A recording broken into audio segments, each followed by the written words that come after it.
key in there.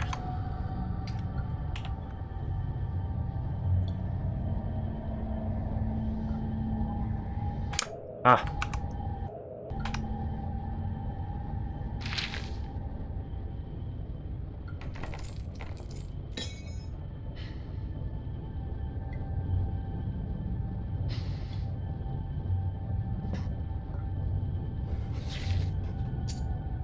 Ah.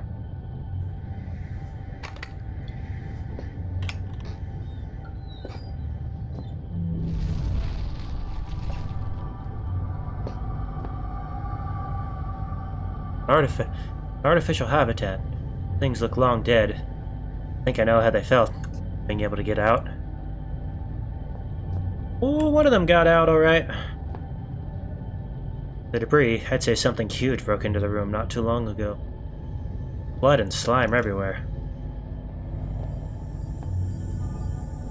All these cabinets are damaged. Something violent went on in here.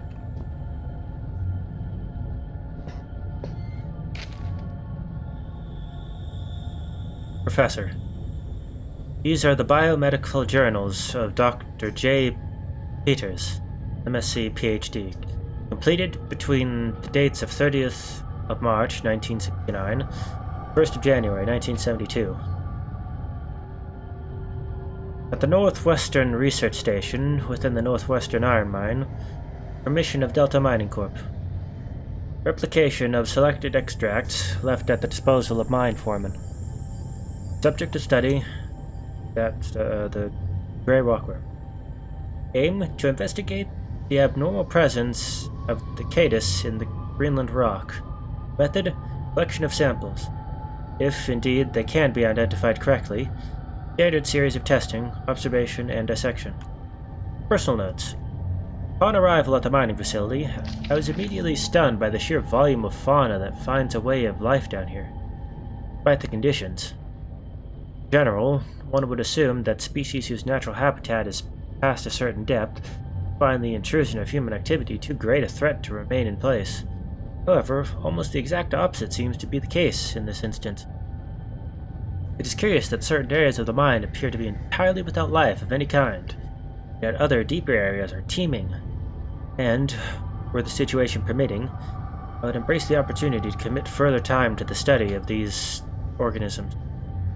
However, the purpose of my stay here shall continue to be the genus Brachyphila. Fuck me, just... Nope, 10 pages, not doing it. I'm too lazy.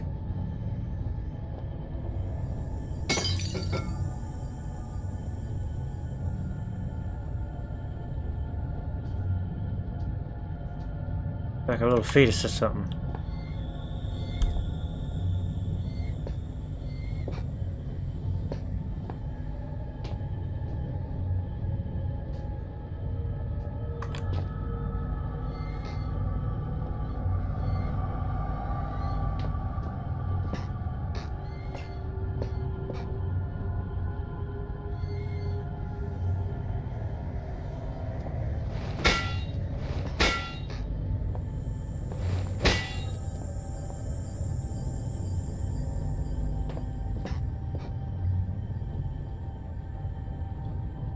But death and disease down here. I suppose slugs were an inevitability.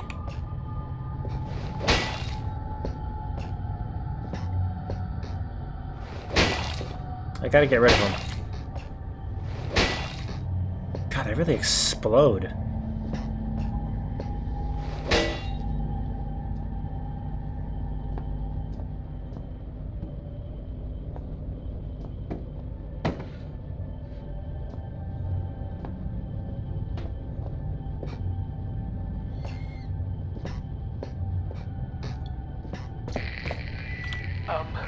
While you hunt for those delicate, melt-in-your-mouth mousy morsels, there are places you should not go, for fear of death.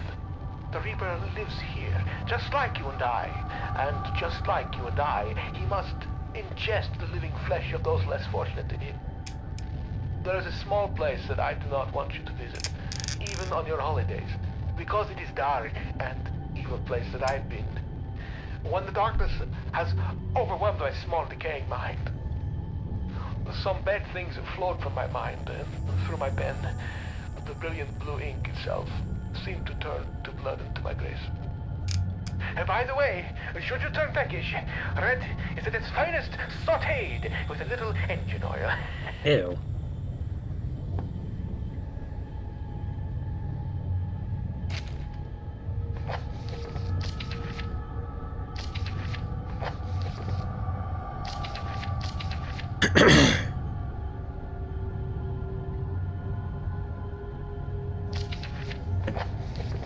Oh yeah, that's the correct one. Copenhagen Post, Friday 25th, December 1970. Superstition extinct. Death mine still breathing? A worker at the Northwestern Iron Mine, Greenland, is missing. Presumed dead as of midnight last night. Locals fear foul play. Mining now forms the largest single industry in Greenland. At 16 years old, the Northwestern Iron Mine is a relatively new part of a larger complex, which also includes a lead operation and is built on the site of an older mine, later converted into a military bunker and finally closed in 1952. The iron mine retains its excellent work record, in spite of the recent disappearance of an as of yet unnamed worker. We have discovered that the man in question was a young laborer brought in from mainland Europe, possibly Denmark.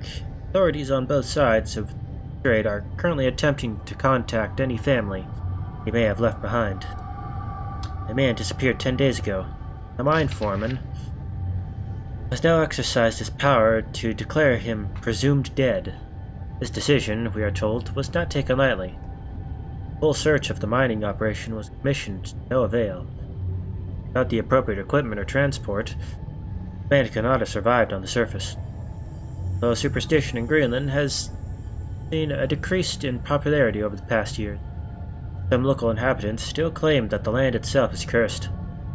The paper ran a report 40 years ago to the day, discussing high suicide figures, but findings at the time were considered to be inconclusive.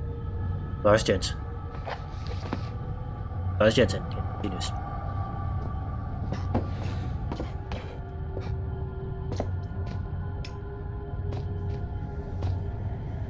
Things are off about these rocks.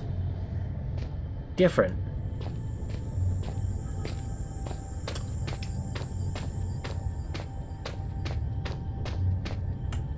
Hey, what do I need to do next? Nothing? Alright, come on. I don't think I grabbed anything from... Did I? No, I didn't.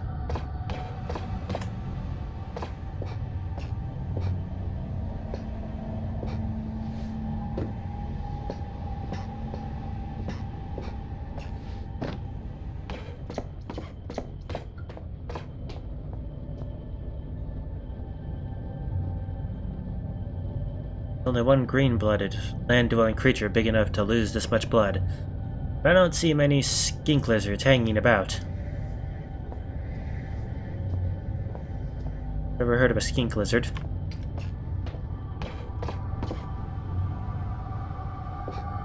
Well, I'm assuming I got all there was in there. Strange, I thought there'd be more.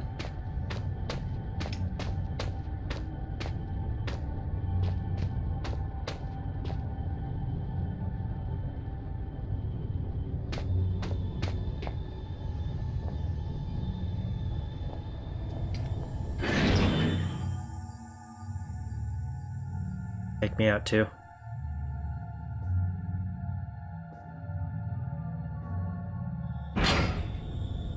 Ah, I'm back here.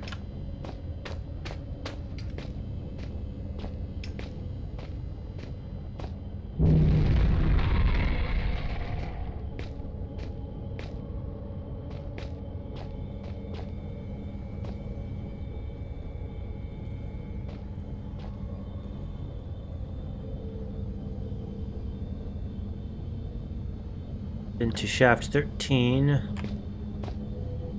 I haven't gotten past the tool storage to section C.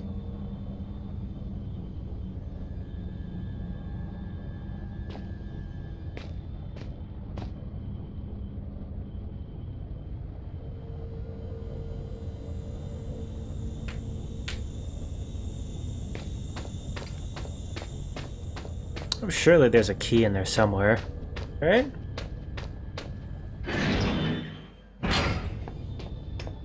Taking another look.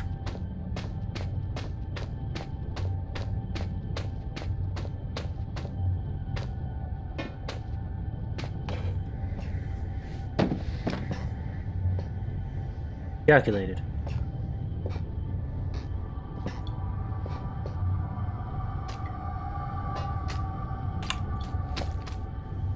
Huh? What's this?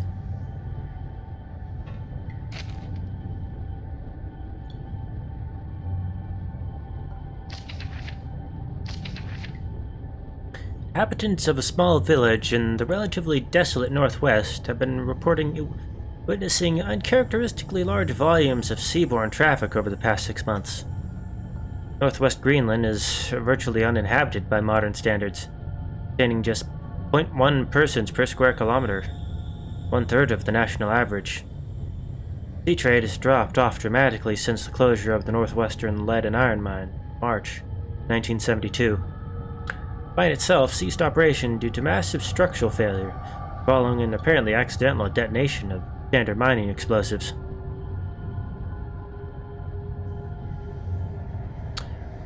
Where all 47 workers were assumed killed in the blast, bodies were not recovered.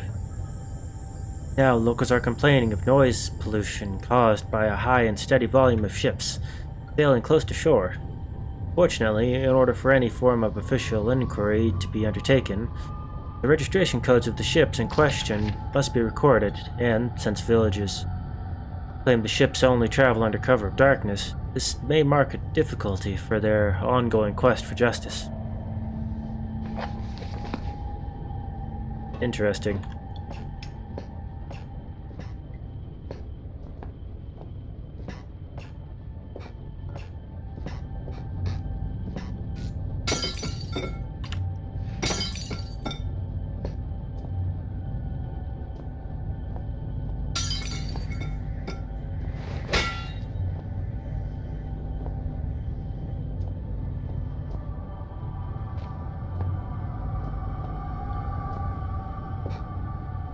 Key.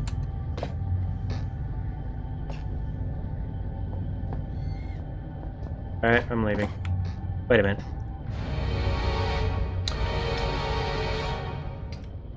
Okay. Glad I found that. Writing scrawled everywhere. Must be an ultraviolet ink. Definitely the product of a deranged mind. Whose?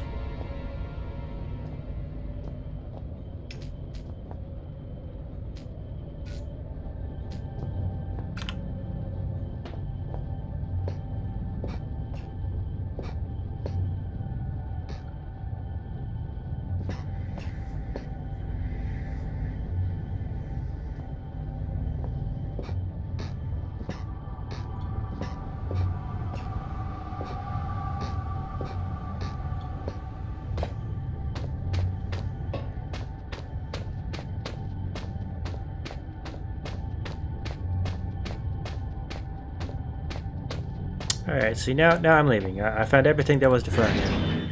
Pretty sure.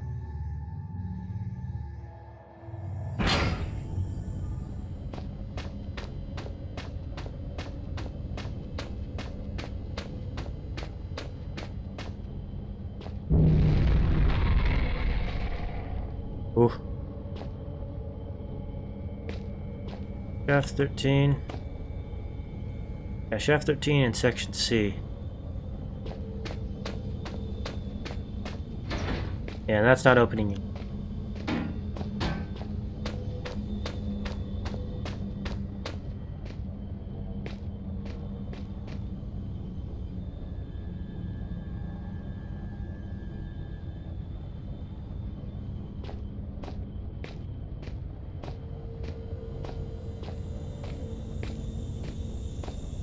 Dog corpses are gone.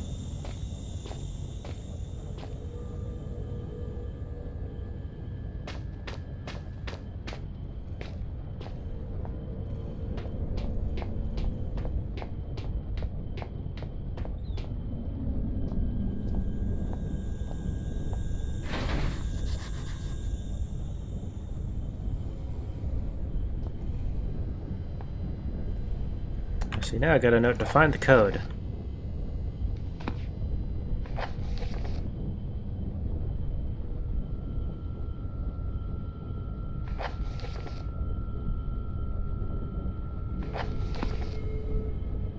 I have a hunch.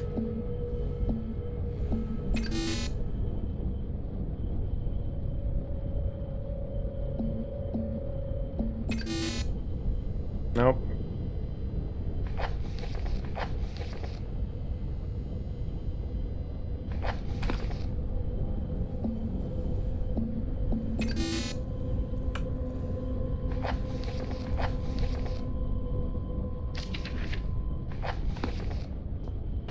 Let's go to section 13.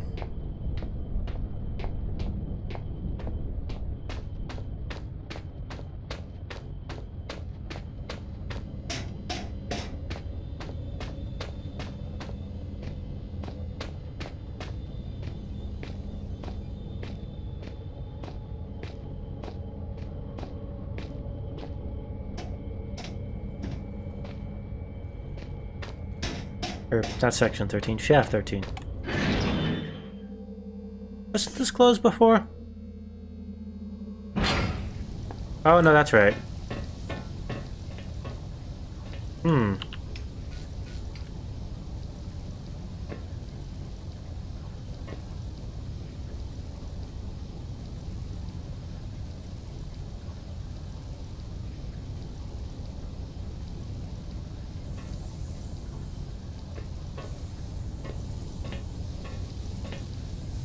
Ah, hole here.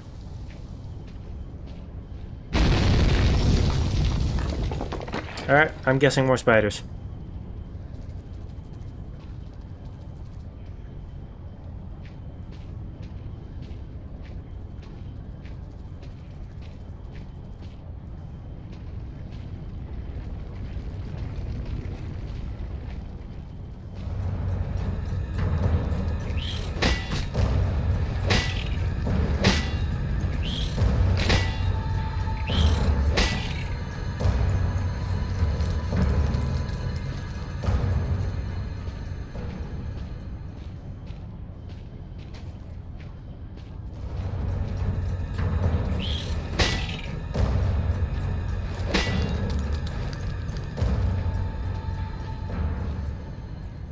Eggs over there, which means I gotta go this way. Yeah, that hole there was just a death trap.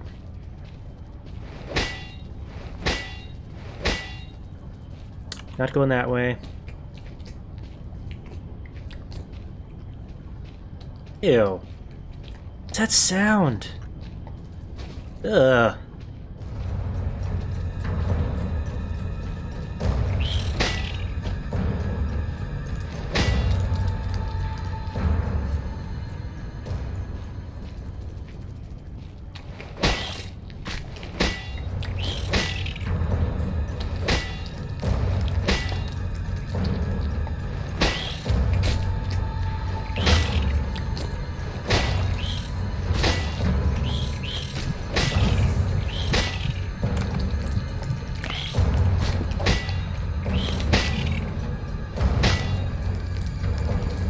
Good lord. Ugh.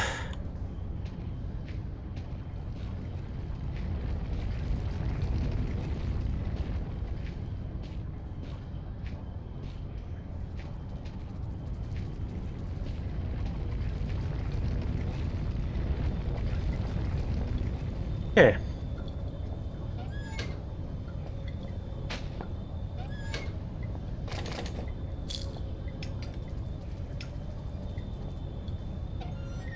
Oh, I like the glow stick better in this environment.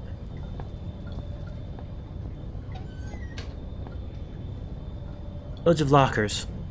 Maybe there's something of use inside. Or maybe not. Jerky.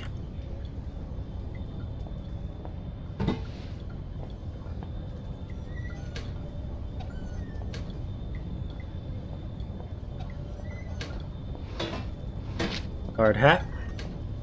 Boots. Or beef jerky.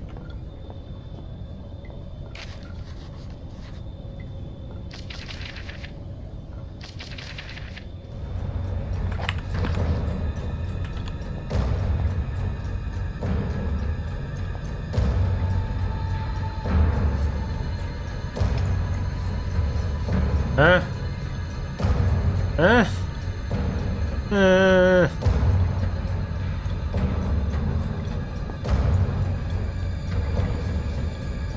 locker room's in worse shape than most of the facility. Whatever tore this... Ah, motherfucker!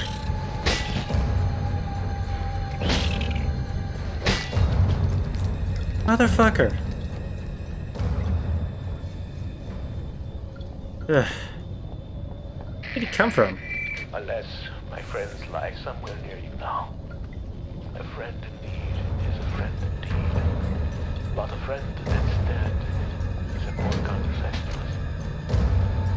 May they rest in peace, ruptured and decomposing pieces.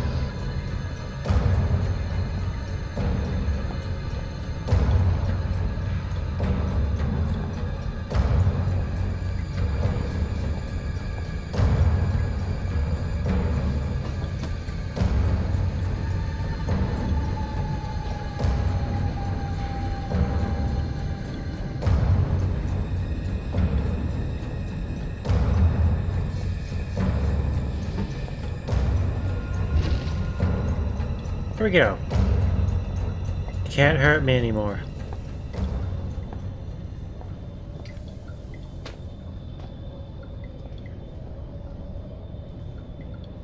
Another major cave-in. Damn. Looks like that might be a route to the surface.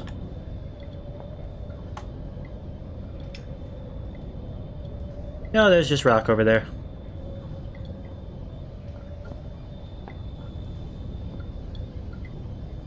Pipes are dirty. This whole place is dead. The water that's collected is a shade browner than it should be. Pretty sure it being brown at all is not good.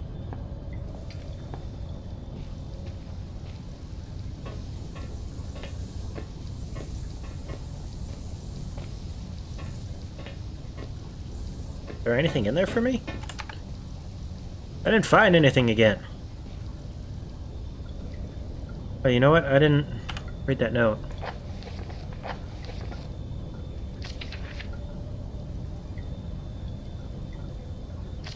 Alright. I write this note in the knowledge that it may well serve as my last will and testament. Myself and 3 other miners have been trapped beneath the main shaft to the surface for what we believe to be 3 days. But with no daylight and increasing dehydration, impossible to tell. The only thing keeping us alive is the hope that there could be a rescue team already on the way. We were all so positive at the start. That seems long ago now.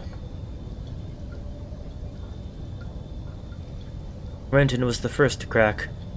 Sometime during the first night, we all just lay there, trying to sleep through the sound of his wailing and sobbing, trying to pretend his problems weren't our own.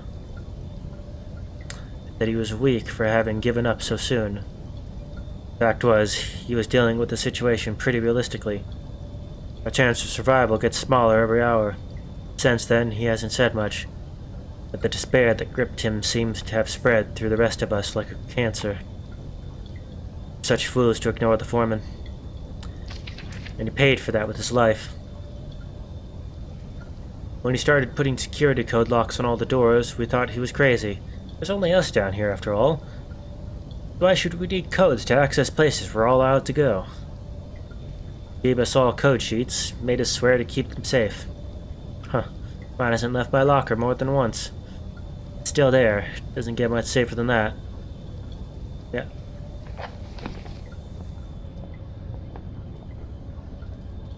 Hmm?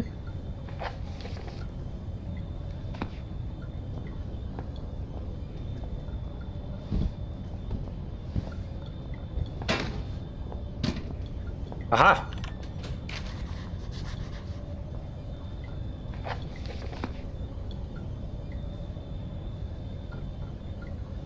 Aha! I know what I need to do. I need to take this to the black light room.